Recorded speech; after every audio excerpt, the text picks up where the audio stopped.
Selamat Hari Sabat dan selamat bertemu lagi dalam YouTube Seru Ministry.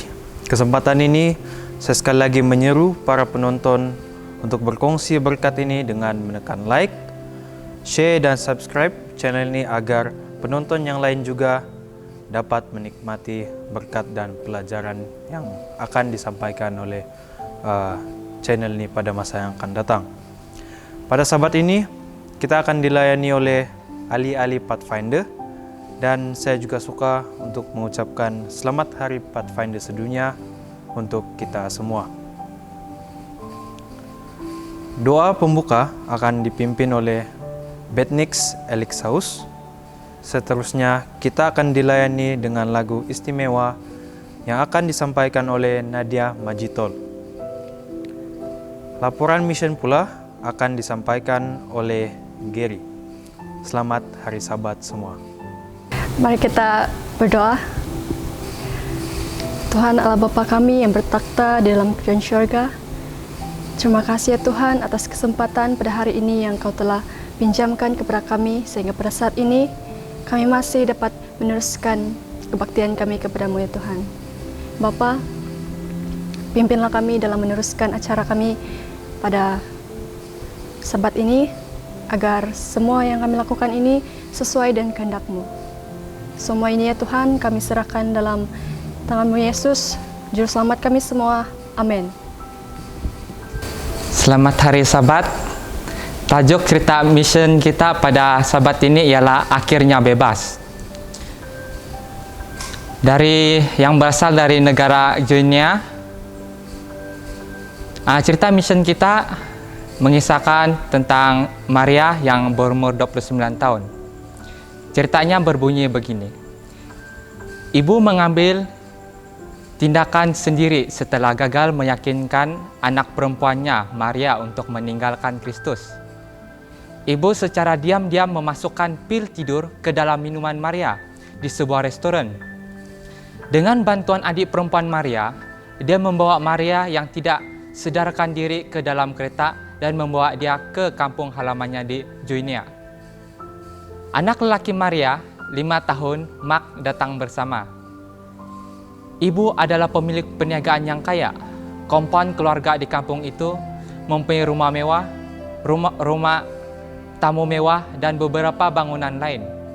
Ada pagar yang tinggi mengelilingi hartanah itu, dan seorang penjaga sentiasa mengawasi pintu. Maria dikuncikan di bilik tidur. Ibu mempunyai rancangan jahat. Dia telah mengupah bomo Nigeria untuk mengubah fikiran Maria tentang Yesus. Saya tidak akan pernah menyangkal Yesus, walaupun kamu membunuh saya, kata Maria ketika melihat bomo itu. Saya akan menyembah Yesus, walaupun saya tidak pergi ke gereja. Yesus ada di mana-mana. Bomo itu tersenyum dengan muram. Ibu, kamu memberitahu saya bahwa dia telah mencuba dan gagal untuk membunuh kamu berkali-kali, katanya. Tetapi saya akan memberitahu kamu bahwa saya mempunyai sesuatu yang lebih berkuasa daripada Yesus kamu.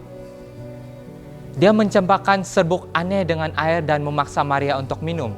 Kemudian dia menyapu lotion pelik pada tubuhnya. Sangkal Yesus atau mati, katanya. Maria enggan. Saya tidak akan menyangkal Yesus, katanya.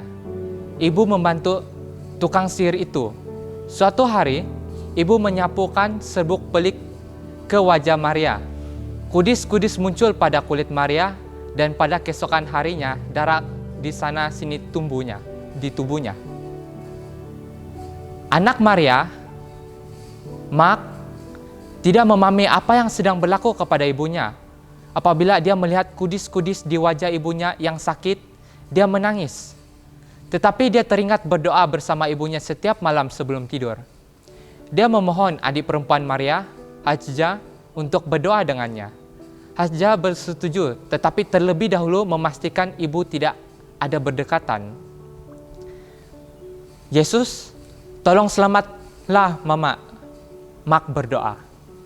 Bantu dia untuk sembuh. 7 bulan berlalu. Maria semakin lemah sehingga dia tidak dapat bergerak. Dagingnya berbau seperti reput. Hajjah takut dan menelepon salah seorang kawan Adventis Maria. Maria hampir mati katanya. Tolong doakan dia. Rekan itu meminta untuk bercakap dengan Maria, tetapi Hasja menjelaskan bahwa kakaknya terlalu lemah. Dia mengambil gambar Maria di telepon bimbitnya. Sahabat Adventis itu menangis ketika dia menerimanya. Saya melihat bahwa ibu kamu mahu membunuhnya, kata sahabat Adventis itu. Saya akan meminta semua anggota gereja berdoa. Para anggota gereja di seluruh dunia berdoa untuk Maria. Selepas beberapa hari, sahabat Adventis itu menghubungi Hasja. Saya tahu, sukar untuk Maria melakukan perjalanan, tetapi bolehkah kamu membantu dia melarikan diri, katanya. Saya akan mengirimkan uang untuk kos perjalanan. Hasja berjanji untuk mencoba. Teman Adventis itu menghubungi Jacob Gibel, Presiden Gereja Seventh-day Adventist di Guinea, yang menghantar uang untuk tambang kereta ke Conakry, ibu kota. Hasja melihat peluangnya pada pagi Jumat ketika ibu tiada karena ada urusan. Bomo keluar rumah karena ada tugas. Sementara itu, Hasja menyuruh penjaga rumah untuk membeli sesuatu di kedai. Hasja membuka gerbang kompaun tersebut. Dia menahan kereta yang lewat dan membayar pemandu untuk membawa Maria dan Mark ke markas gereja di Conakry. Sementara Maria dan Mark dalam perjalanan, kekecewaan kecil meletus di markas gereja. Penjaga gereja melihat ular berbelang hijau, kuning, dan coklat di atas pokok mangga di depan pintu pagar dan meminta bantuan. Tetapi, apabila seorang lelaki lain tiba untuk membantu, ular itu tidak dapat ditemui. Kemudian pada hari itu, Maria dan anaknya tiba dan dibawa ke bilik tidur tetamu. Ibu yang letih itu, yaitu Maria, sedang tidur. Keesokan harinya, pada hari Sabat, para elder gereja mengeropi Maria dan berdoa untuknya di gereja yang terletak di kompaun itu. Ketika mereka berdoa, Maria rebah ke lantai, pingsan. Apabila dia sedar, dia keliru dan tubuhnya sakit. Michael Gula-Virgul, setia usaha eksekutif dan bendahari gereja Adventist di Guinea, membawanya kembali ke bilik tamu untuk berehat. Sementara dia tidur, seekor ular berbelang hijau, kuning, dan coklat melata ke tingkap bilik Maria dan memasuki lubang di dinding. Coba mencari jalan masuk ke dalam bilik. Ia adalah ular yang sama yang dilihat di pokok mangga sebelumnya. Seorang anggota gereja melihat ular sepanjang 1 meter itu dan meminta bantuan.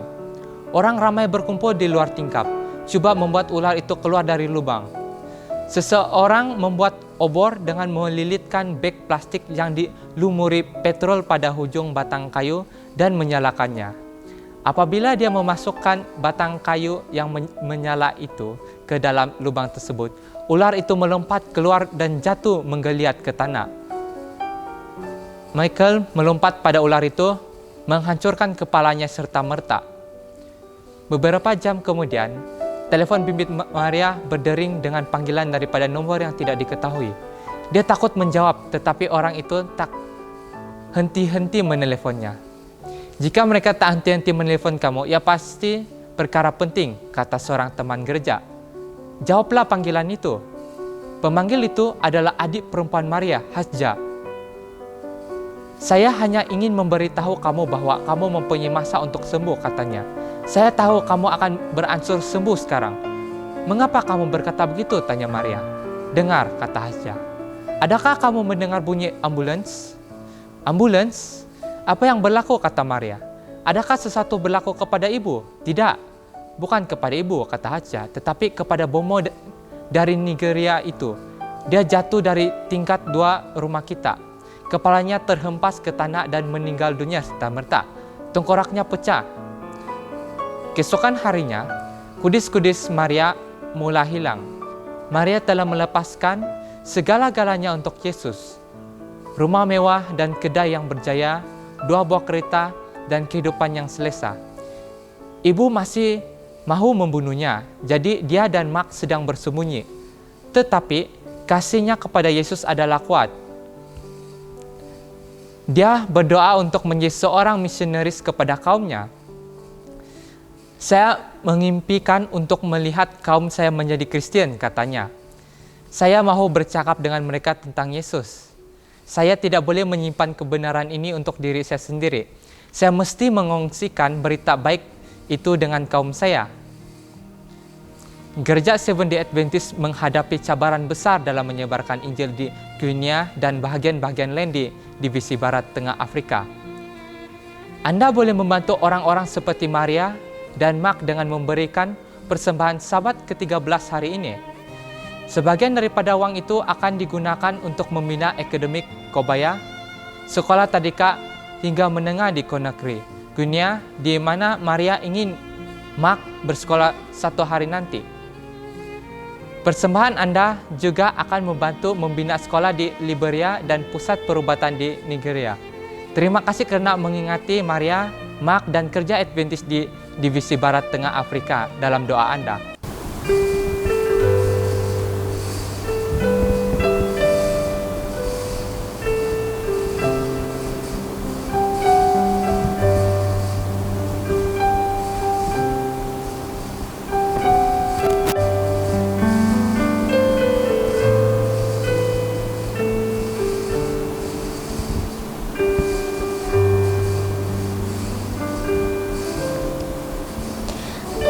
Ku tahu kan hari esok, namun langkahku tegak.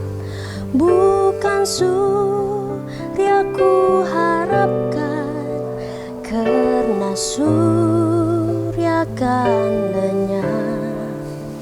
Oh, tiada ku gelisah akan masa menjelang.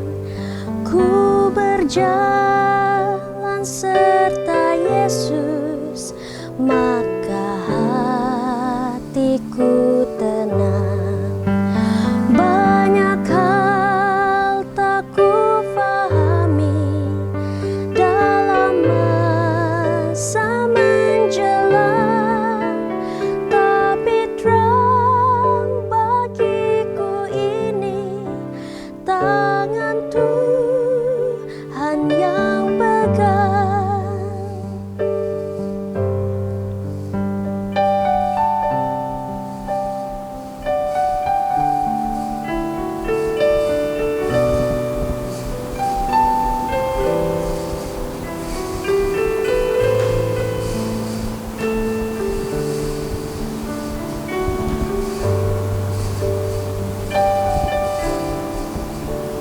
Tak ku tahu kan hari esok, mungkin langit kan gelap, tapi Dia yang berkasihan melindungiku tetap.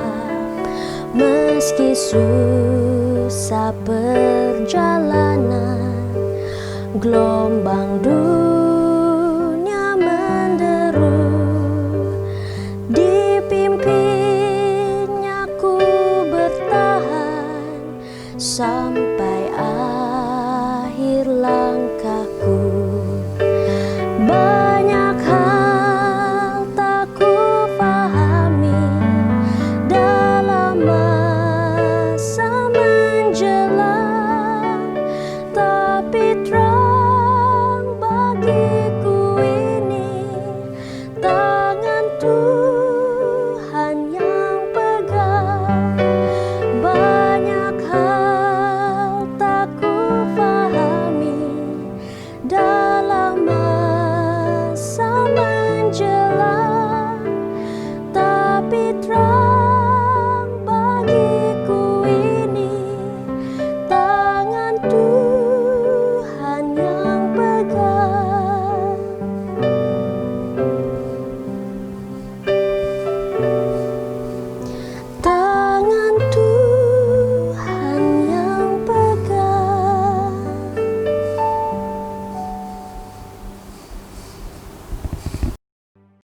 Shalom saudara-saudari yang dikasihi Tuhan, selamat hari Sabat. Saya Max Brandon, saya berasal dari kampung Bunsadan, Kota Marodo. Pada Sabat ini saya ingin berkongsi sedikit tentang kesaksian dalam kehidupan saya bersama Yesus Kristus. Nah, sebelum saya memulakan cerita atau perkongsian saya pada Sabat ini, saya senang untuk membawa kita semua membaca di ayat Mazmur 31 ayat 17 hingga 18 yang berbunyi, kuda adalah harapan sia-sia untuk mencapai kemenangan, yang sekalipun besar ketekasannya tidak dapat memberi keluputan. Sesungguhnya mata Tuhan tertuju kepada mereka yang takut akan Dia, kepada mereka yang berharap akan kasih setianya. Jadi ceritanya bermula di mana saya ingin menamatkan pengajian saya, akan tetapi saya gagal dalam satu subjek khusus yang tidak melayakkan saya untuk meneruskan latihan industri atau praktikal untuk semester akhir. Di saat itu saya hampir putus asa karena untuk mengulang subjek tersebut memakan masa selama 6 bulan lagi, dan saya mulai berdoa. Dan saya berkata, Tuhan bantu saya akan berusaha selepas ini. Dan tiba-tiba 2 hari selepas itu lecturer atau guru saya menghubungi saya, memberitahu kamu tidak perlu ulang. 6 bulan pun kamu hanya datang, ambil kerja khusus ini dan siapkan, dan kamu boleh teruskan praktikal. Dan di sana saya berkata dalam hati, Tuhan kamu sungguh baik. Jadi dipendekkan cerita lagi, saya menamatkan kerja khusus saya itu atau ulangan saya itu, dan saya dapat meneruskan latihan industri atau praktikal. Semasa sedang mencari penempatan untuk praktikal, tidak ada satu company pun yang menerima saya sebagai pelatih di syarikat mereka. Akan tetapi saya tidak patah semangat, saya teruskan berdoa, Bapak sesungguhnya kamu baik dan kamu tidak biarkan saya sendiri. Dan tiba-tiba lagi minggu depan dia ada satu panggilan dari satu syarikat yang ingin menerima saya untuk bertugas di syarikat mereka.